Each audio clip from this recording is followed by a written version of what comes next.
Bulatkan tekad, kuatkan hati. Negeri ini memanggilmu kawan. Belajar, bergerak, berbagi untuk negeri. Guru penggerak, majukan pendidikan. Guru penggerak menghamba pada murid. Kreatif, rancang pembelajaran. Hargai potensi, tingkatkan prestasi. Lahirkan profil pelajar Pancasila. Belajar, bergerak, berbagi untuk negeri. Kita menjalin kolaborasi. Belajar, bergerak, berbagi untuk negeri. Demi bakti pada Ibu Pertiwi.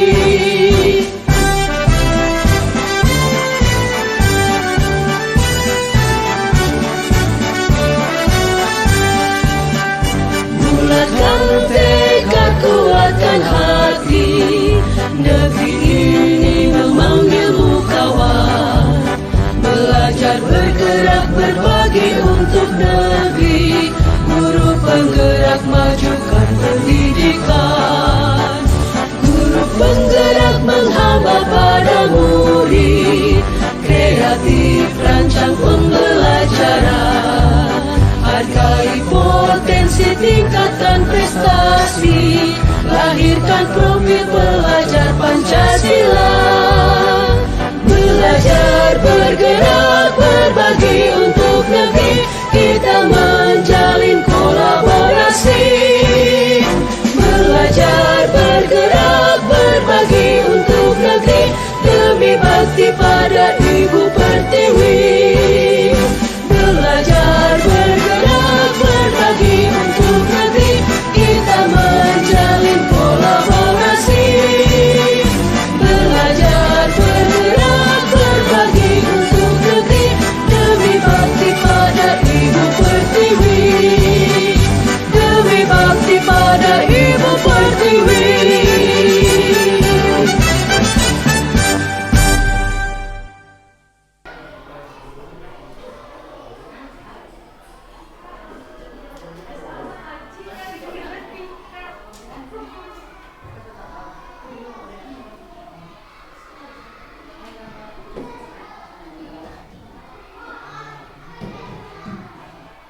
Assalamualaikum warahmatullahi wabarakatuh. Puji syukur kita ucapkan kehadirat Allah Subhanahu wa taala yang telah melimpahkan rahmat dan nikmatnya kepada kita bersama, sehingga pada siang yang berbahagia ini kita bisa berkumpul di ruangan yang berbahagia. Selawat beriringan salam tidak lupa kita kirimkan kepada junjungan kita, yakni Nabi besar Muhammad Sallallahu Alaihi Wasallam. Bapak Ibu guru yang kami hormati, pada kesempatan ini teman kita Sartika SPD akan mendesimasikan tentang budaya positif. Sebelumnya kita minta dulu sepatah kata dari Ibu Kepala Sekolah. Kepada Ibu disilakan. Terima kasih Bu. Assalamualaikum warahmatullahi wabarakatuh. Waalaikumsalam. Bismillahirrahmanirrahim. Alhamdulillahirrahmanirrahim. Wassalamualaikum ala asyrafil anbiya'i wal mursalin ala alihi wa ashabihi. Asyhadu an la ilaha illallah wa asyhadu anna Muhammadan rasulullah la nabiyya ba'dahu.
lakukan yaitu nanti Bapak Ibu akan melakukan tepukan. Tepukannya seperti ini.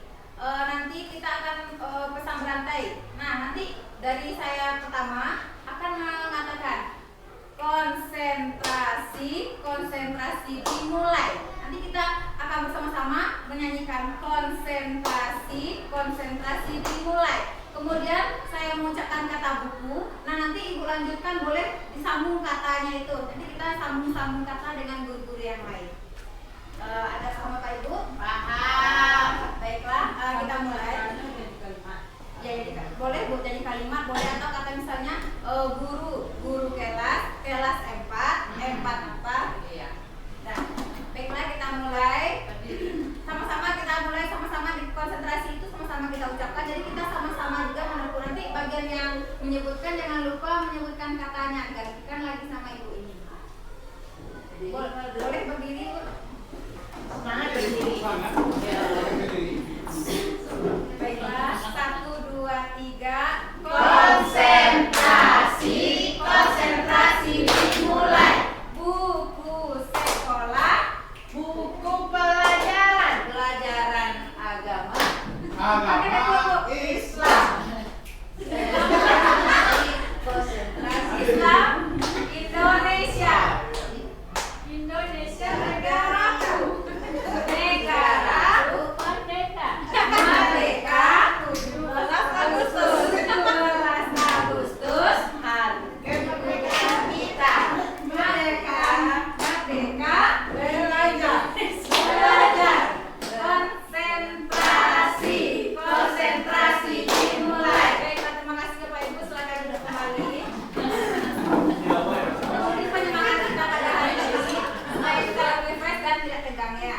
Nah, hari ini saya akan menampilkan yaitu diseminasi mengenai budaya positif. Nah, tentang apa?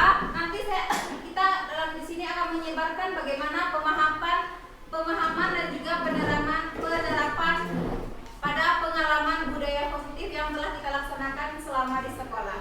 Nah,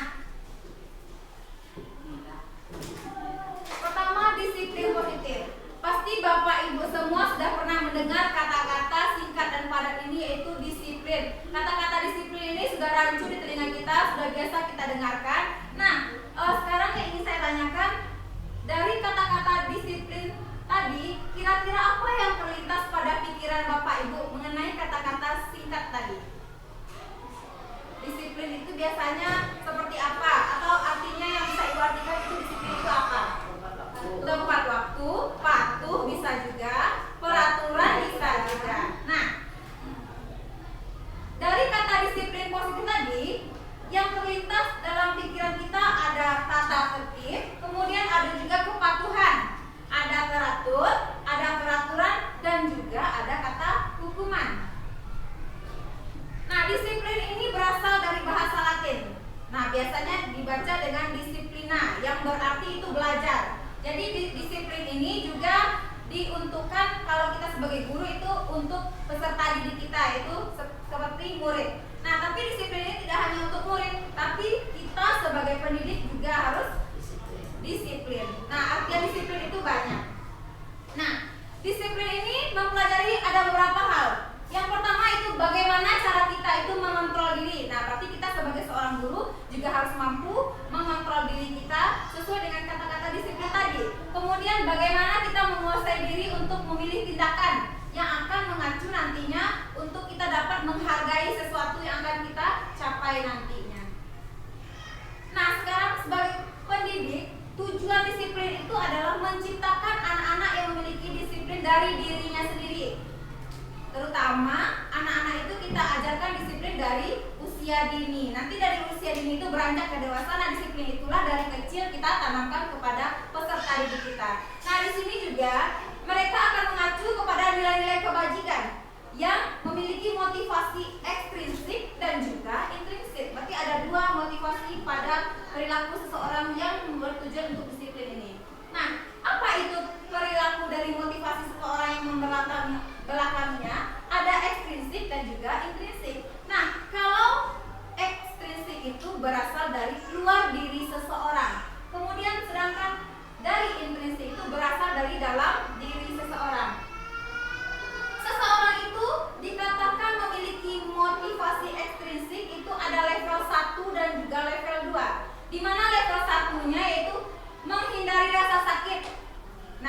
disiplin itu dia ada menghindari rasa sakit, bukan rasa sakit dicubit, tapi nanti ada rasa sakit yang akan ditanamkan. Sedangkan dalam level 2 dia akan mendapatkan penghargaan dan juga penghormatan. Nah, biasanya dari disiplin ini seseorang nanti akan mendapatkan penghargaan. Contohnya murid yang datang sekolah tepat waktu nanti ada penghargaannya. Kemudian juga ada siswa yang piketnya rajin, nanti juga ada dikatakan penghargaan kepada anak kita itu.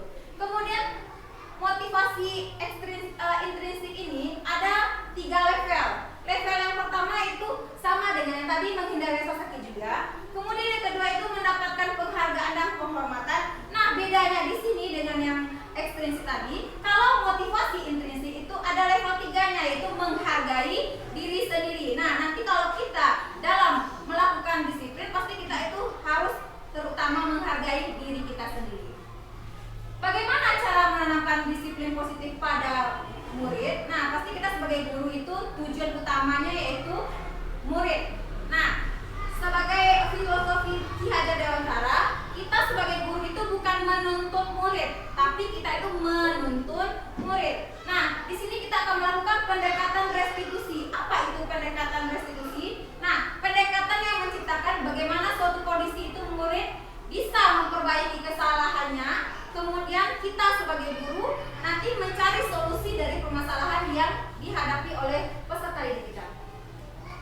Di sini restitusi itu mencari kebutuhan dasar yang mendasari tindakan. Nah, setiap manusia itu memiliki kebutuhan dasar. Kita sebagai manusia pasti juga memiliki kebutuhan dasar. Nah, di mana ketika murid melakukan kesalahan, pasti mereka itu menyadari kebutuhan apa yang sedang mereka coba penuhi. Misalnya, contohnya murid kita itu melakukan sesuatu kesalahan. Kadang ada siswa kita di kelas itu, dia sering saat kita menerangkan pelajaran, dia keluar WC, izin terus. Pada umumnya siswa seperti itu ingin mendapatkan perhatian. Tapi kita sebagai seorang guru jangan mencat dulu, jangan memarahi dulu, tapi kita menanyakan dulu kenapa mereka melakukan tindakan seperti itu. Di sini kita dapat mengetahui ada 5 kebutuhan dasar hidup manusia. Nah, kita harus mengetahui yang pertama pasti tentunya kita itu bertahan hidup. Kemudian ada penguasaan, rasa kasih sayang dan juga rasa diterima. Kemudian ada rasa kesenangan dan yang terakhir freedom, ada kebebasan. Kebutuhan dasar manusia itu yang pertama tadi kan bertahan hidup. Apa itu contohnya? Nah, kalau kita bertahan hidup, ya secara biologisnya kita memerlukan makanan, kita juga memerlukan kesehatan. Kalau secara psikologisnya kita memiliki perasaan yang aman dan nyaman. Kalau kita biasanya di tempat bekerja, pasti kita menginginkan bagaimana bekerja di tempat itu dengan perasaan yang nyaman dan nyaman, pasti bekerja itu akan sesuai dengan kebutuhan yang kita lakukan. Kemudian yang kedua yaitu kebutuhan kasih sayang dan rasa diterima. Maksudnya di sini kebutuhan ini adalah koneksi sosial, berarti interaksi sosialnya dengan teman, dengan keluarga, dengan kelompok atau dengan masyarakat sekitar di mana kita berada, diposisikan di mana kita berada. Nah, kemudian yang ketiga itu ada penguasaan, di mana penguasaan ini merupakan perasaan yang ingin didengar, ingin memiliki harga diri yang dianggap, diakui dan juga dihormati. Dan yang keempat itu ada kebebasan atau freedom. Nah, di sini pada umumnya seseorang itu memiliki kemandirian, di mana kemandirian itu adalah otonomi, dia mampu mengendalikan dirinya ke arah tujuan yang lebih baik. Jadi pada umumnya seorang ini ingin mencoba-coba, mungkin dia ingin belajar dulu, sebelum dia belajar pasti dia ingin mencoba-coba terlebih dahulu. Nah, kemudian yang kelima yaitu kesenangan, di mana kesenangan ini pasti setiap orang itu harus memiliki kesenangan pada dirinya. Nah, di mana dia memiliki kesenangan itu dengan cara bermain, cara tertawa, mengungkapkannya dengan cara berbagai-bagai macam. Nah, sebelum kita masuk ke soal pemantik yang akan Ibu tayangkan nanti, seperti kata tayangkan. Nah, supaya Ibu lebih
SD Pelita Hati. Nah, guru ini sedang bingung menghadapi salah satu ulah muridnya yang bernama si Doni.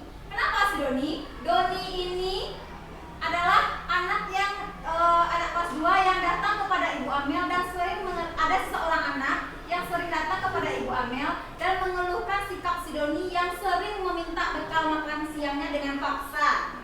Kemudian apa yang ingin sampaikan tanyakan? Nah, dengan situasi yang dihadapi oleh seorang Ibu Amel, apakah kira-kira situasi yang dihadapi Ibu Amel ini apa yang akan Bapak Ibu lakukan seandainya Bapak Ibu sebagai seorang Ibu Amel yang menghadapi kasus seperti ini? Memanggil anak berarti di sini kita memanggil anak, berarti memanggil si Doni karena Doni sering minta bekal makan temannya dengan paksa. Kemudian menurut Bapak Ibu kira-kira apa sih alasan si Doni melakukan hal seperti itu? Dia kan minta bekal makanan nih sama temannya, kira-kira pasti anak itu meminta makanan itu ada sebabnya. Kira-kira apa banyak itu? Ya, berarti kalau kita sebagai seorang guru, apakah kita harus memarahi si Doni dahulu? Kita tanyakan dahulu apa sebab dia sering minta makan bekal makan temannya, apalagi dengan paksa. Tadi kan kata-katanya itu dengan paksaan. Mungkin temannya tidak mau memberikan atau si Doni ini lapar, ada jajan. Nah, dari pertanyaan ini, nah kita kan sudah tahu tuh kira-kira apa jawaban dari Bapak Ibu. Nah, di sini kita dapat melihat 5 posisi kontrol guru yang harus dimiliki oleh seorang guru. Apa itu? Guru ada sebagai penghukum, guru ada sebagai teman, guru pembuat rasa bersalah, guru sebagai pemantau, dan sebagai manajer. Nah, sebagai manajer. Nah, kita lihat satu-satu. Guru sebagai penghukum. Nah, maksudnya di sini biasanya kan kita juga sering menghukum, tapi mungkin di sini setelah mengikuti CGP katanya siswa tidak boleh dihukum apapun kesalahannya. Kenapa demikian? Nanti akan menyebabkan siswa itu ya trauma. Nah, di sini seorang penghukum bisa menggunakan hukuman fisik dan juga verbal. Biasanya guru itu kalau sekali dulu zaman dahulunya melakukan fisik dengan jewer, dengan memukul pakai roll. Nah, kemudian kalau dengan verbal menggunakan kata-kata, biasanya kan, kamu bodoh, jangan lakukan itu. Biasanya itu seperti itu dilakukan. Nah, ini ada guru ya, guru menerapkan posisi penghukum. Biasanya dia berkata, patuhi aturan saya atau awas. Nah, itu kan biasanya diucapkan oleh guru sebagai penghukum itu. Kemudian kita lihat guru sebagai pembuat rasa bersalah. Apa kata-kata yang sering dikeluarkannya? Dia dengan lembut, kata-kata itu dengan lembut, dengan halus. Biasanya, ibu kecewa sekali dengan kamu.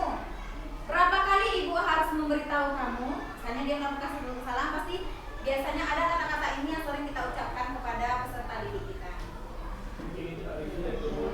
Dan kemudian di sini ada guru dalam posisi dia tidak menyakiti murid, akan tetapi dia mengontrol murid itu melalui sebuah persuasi. Biasanya guru itu berkata, ayo bantu ibu demi ibu ya. Biasanya ada guru seperti itu. Kemudian, ayo ingat tidak bantuan ibu selama ini. Misalnya, ingat nggak selama ini ibu sudah menolong kamu. Kalau tidak sama ibu kamu tidak naik kelas. Kalau nggak sama ibu kamu tidak seperti ini. Biasanya ada kata-kata itu yang disebutkan oleh ibu. Kemudian, ya sudah kali ini tidak apa-apa, nanti ibu bereskan.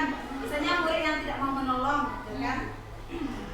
Selanjutnya guru sebagai pemantau. Nah, guru sebagai pemantau ini berarti dia tuh mengawasi semua tindakan yang dilakukan oleh peserta didik, baik itu di kelas, di luar kelas maupun di lingkungan sekolah. Nah, di mana di sini posisi pemantaunya itu berdasarkan peraturan. Pasti ada konsekuensi dalam aturan tersebut. Di mana kata-kata yang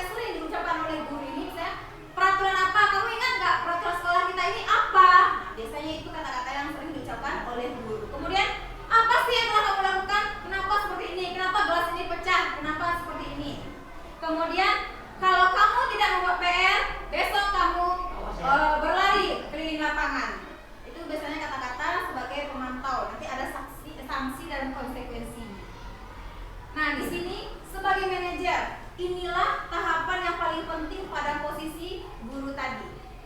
Posisi manajer. Mungkin barangkali kita sebagai seorang guru, posisi yang 4 itu yang sering kita jalankan.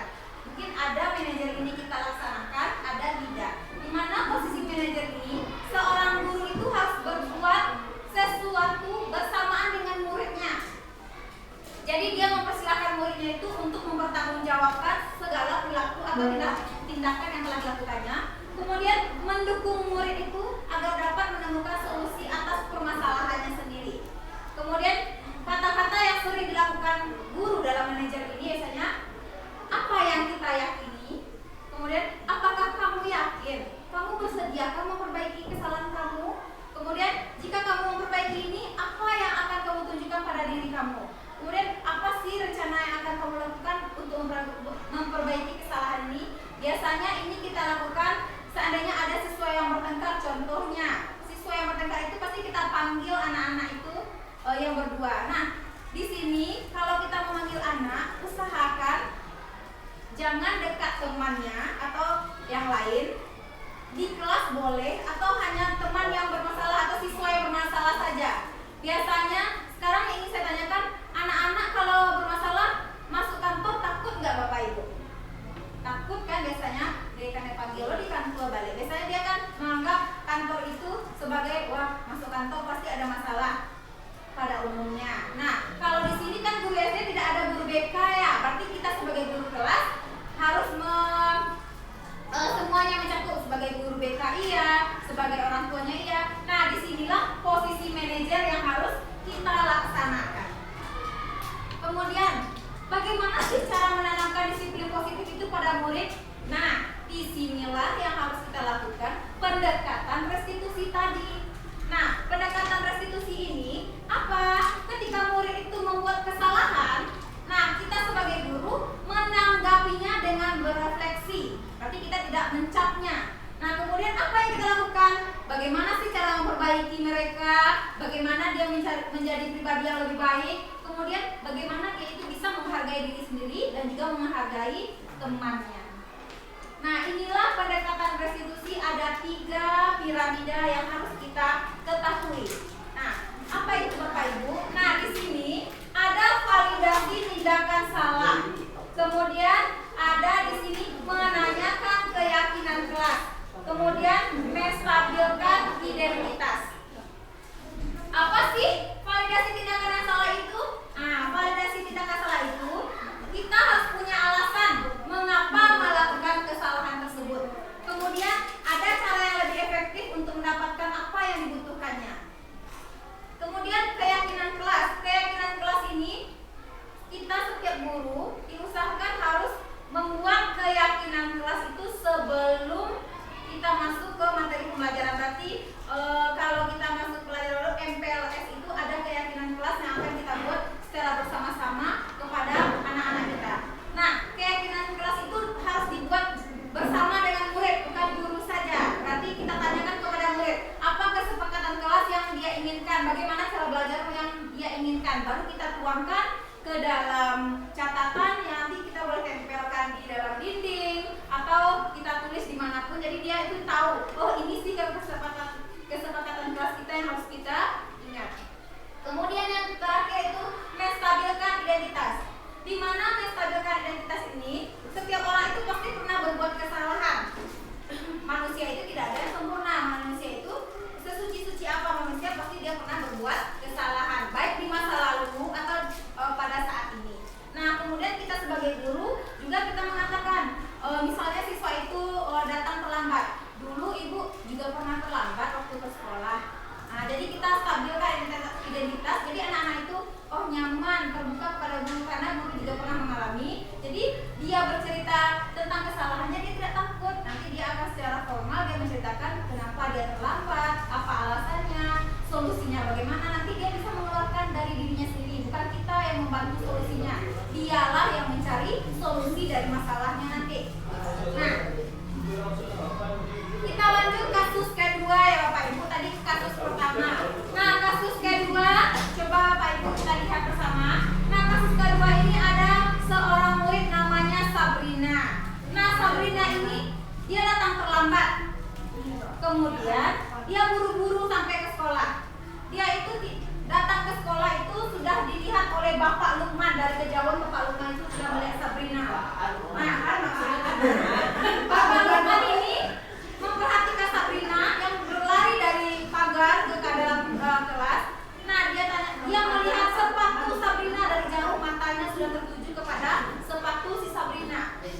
Nah, kenapa dia melihat sepatu Sabrina? Sepatu Sabrina ternyata berwarna coklat. Nah, kemudian Pak Lukman ini menanyakan kepada Sabrina, Sabrina, apa peraturan sekolah tentang seragam warna sepatu? Kemudian Sabrina itu menjawab, dia sudah mengetahui bahwa warna sepatu di sekolahnya itu peraturannya warna hitam, tetapi yang dia pakai itu warna coklat. Kemudian dia terburu-buru dan salah menggunakan sepatu. Nah, saat dia pulang, dia tidak, kalau dia kembali untuk menukar sepatu tidak mungkin karena rumahnya jauh. Nah, kemudian Pak Lukman itu tetap marah, tetap dia bersikeras karena dia mengatakan, ya sudah, kamu sudah melanggar peraturan sekolah, kata Pak Lukman. Kemudian kamu sudah salah, sudah terlambat, warna sepatu juga salah. Nah, buka sepatumu. Jadi Sabrina ini telanjang kaki, dia tidak pakai sepatu. Nah, kemudian dia masuk kelas. Nanti kan teman-temannya melihat kenapa Sabrina tidak pakai sepatu. Nanti pasti akan timbul masalah. Nah, kira-kira kasus ini pernah nggak Bapak Ibu temukan di sekolah atau pada anak kita?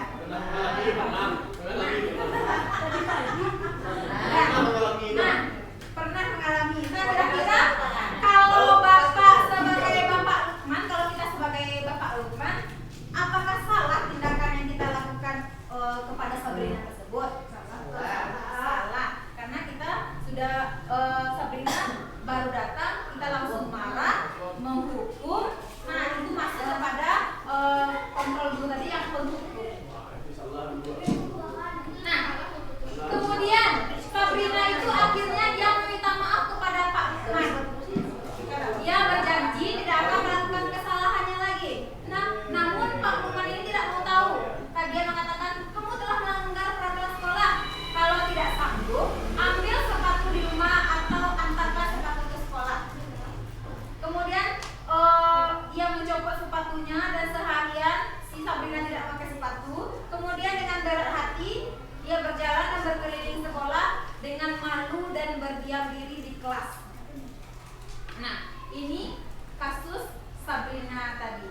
Nah, pertanyaan yang pertama, sikap posisi apakah yang diambil oleh Bapak Lukman dari kasus yang dilakukannya tadi? Sebagai pemberi hukuman. Berarti Pak Lukman ini guru yang posisi kontrolnya sebagai pemberi hukuman. Ayo kita lihat. Nah, betul ya. Di sini posisi Pak Lukman itu pemberi hukuman. Kenapa demikian? Dia bersikeras untuk menyuruh Sabrina melepaskan sepatunya, mengambil sepatu Sabrina. Jadi Sabrina itu memakai kaki telanjang, dia tidak pakai sepatu. Dia tidak mau tahu dengan alasan yang diberikan oleh Sabrina tersebut. Tapi kita sebagai seorang guru, kita tidak harus meniru Pak Lukman. Berarti Pak Lukman ini sikapnya belum restitusi. Nah, kita lihat lagi kasus kedua. Di sini tadi kasus pertama ada Pak Lukman. Nah, kasus kedua ada Ibu Dani. Ibu Dani ini adalah guru bahasa Inggris. Nah, dia itu menjelaskan pelajaran bahasa Inggrisnya di papan tulis. Namun, ada salah seorang siswanya tidak memperhatikan, namanya si Fajar. Nah, setiap belajar bahasa Inggris, Fajar ini sering tidur-tiduran, acuh tak acuh pada pelajaran yang dipaparkan oleh Ibu Dani tersebut, apalagi pelajaran bahasa Inggris. Kita kan tidak tahu kenapa dia tidur atau dia acuh tak acuh. Nah, Ibu Dani ini menyuruh Fajar menjawab pertanyaan nomor 3 dan maju ke depan. Kemudian kerjakan di depan tulis. Tapi karena Fajar itu malas-malasan, dia tidak mau maju ke depan. Dia mau maju ke depan, tapi sampai di depan dia hanya diam terpaku. Mungkin tidak tahu dengan jawaban yang akan ditulisnya di papan tulis.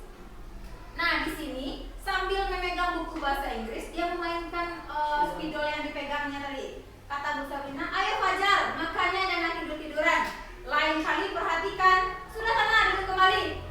Kata Ibu Dani. Nah, lalu Bu Dani mengasih tahu pertemuannya, kira-kira siapa yang bisa ke depan. Kita menggantikan si Fajar tadi. Kemudian Fajar duduk kembali di bangkunya. Nah, hal seperti itu sering kali terjadi pada si Fajar. Sepertinya tidak memperhatikan acuh tak acuh dan nilainya pun tidak terlalu baik dalam pelajaran bahasa Inggris.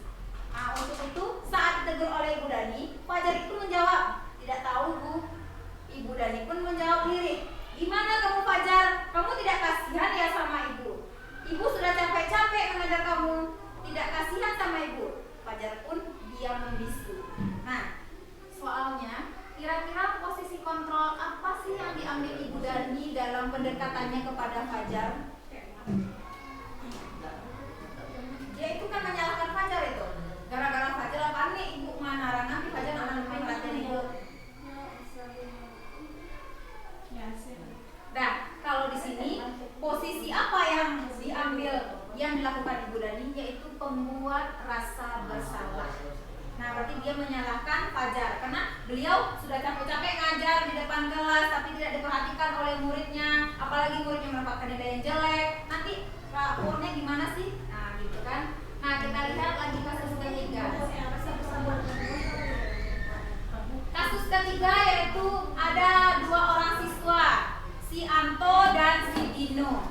Nah, Anto ini sedang bermain lapangan di basket. Tiba-tiba dia bertengkar, adu mulut. Saat bermain dia adu mulut. Si Dino emosi.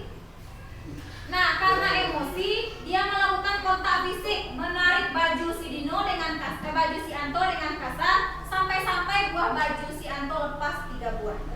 Nah, pada saat itu guru piket tidak melerai mereka, akan tetapi membawanya ke ruang kepala sekolah langsung. Nah, guru piket ini membawa si Anto dan Dino ke ruang kepala sekolah. Ibu Suti ini adalah kepala sekolah. Nah, kepala sekolah ini menenangkan keduanya. Dia berkata kepada Dino, Dino, sepertinya kamu saat ini sedang marah karena bajunya kan sudah karena marah dia adu mulut, sudah menarik baju si Anto dengan kasar. Kemudian mendengar itu Dino bercerita tentang kesalahan hatinya. Ibu Suti melanjutkan bahwa membuat kesalahan adalah hal yang manusiawi dan mempertahankan diri adalah hal yang penting. Namun tindakan yang dilakukan Dino ini tidak baik, tapi akan ada tindakan yang lebih efektif yang akan dilakukan Dino. Nah, disinilah kepala sekolah Ibu Suti itu menenangkan si Dino dan si Anto. Nah, dari kasus si Dino dan si Anto tadi, nah, posisi kontrol seperti apa yang dilakukan oleh kepala sekolah?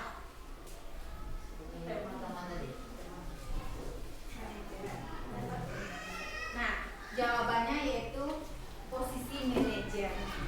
Nah, di sini kepala sekolah sebagai posisi manajer. Nah, berarti dari kasus-kasus yang sudah nampak tadi sudah bisa kita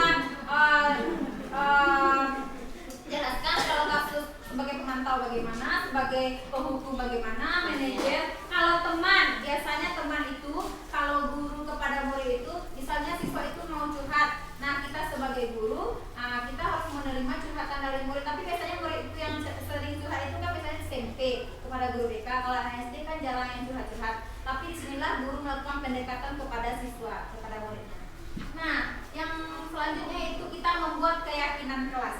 Nah, di sini yang ingin saya tanyakan, pernah nggak Bapak Ibu melaksanakan membuat suatu kesepakatan kelas di dalam kelasnya masing-masing?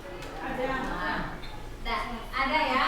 Nah, biasanya apakah peraturan di kelas itu sama dengan keyakinan kelas? Beda. Nah, beda. Peraturan dan keyakinan kelas itu sama. Biasanya kalau peraturan ini bagaimana Bapak Ibu? Dibuatnya oleh siapa? Yang melaksanakannya siapa? Nah,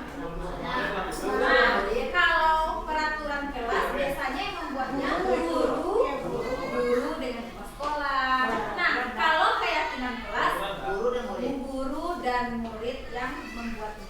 Nah, kita lihat keyakinan kelas. Keyakinan kelas ini merupakan kesepakatan kelas, yaitu seperangkat nilai. Ada prinsip, harapan yang ingin kita capai secara bersama di kelas itu ya. Kemudian apa tujuannya?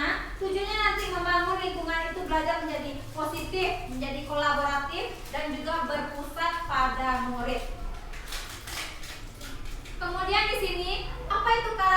kesepakatan kelas. Yang pertama itu nanti kita akan membuat pertanyaan. Keyakinan kelas dibuat dalam bentuk positif. Kemudian bersifat demokratif, dibuat bersama antara guru dan juga siswa.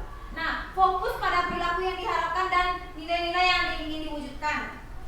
Kemudian menumbuhkan rasa memiliki, rasa tanggung jawab setiap anggota kelas. Berarti setiap anggota kelas itu, siswa itu sama-sama menuangkan dari pikirannya kira-kira apa sih keyakinan atau kesepakatan yang ingin dia capai selama belajar di kelas kita.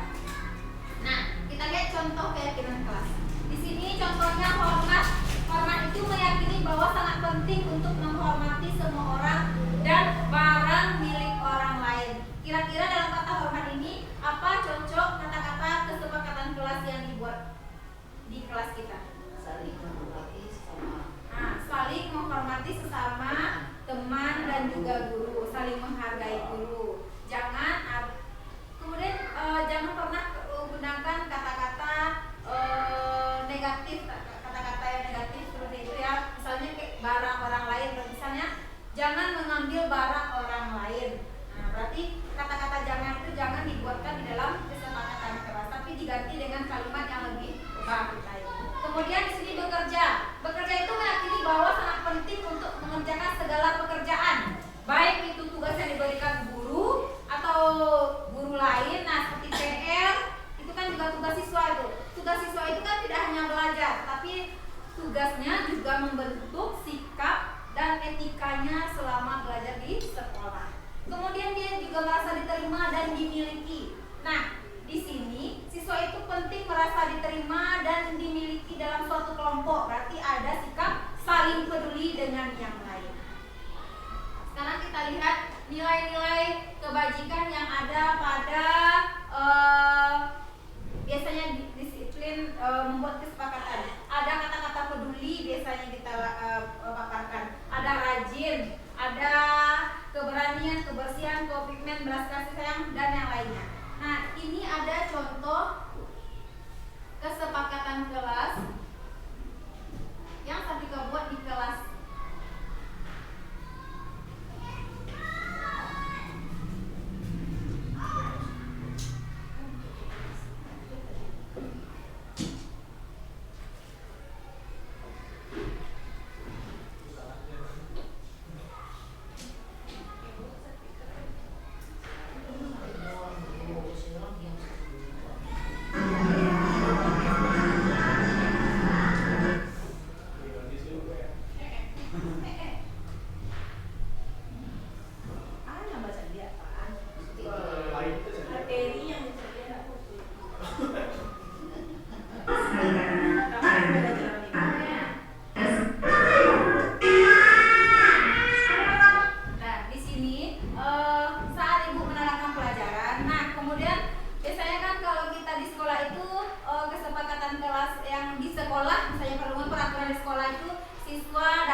tidak ingin dicontek PR-nya.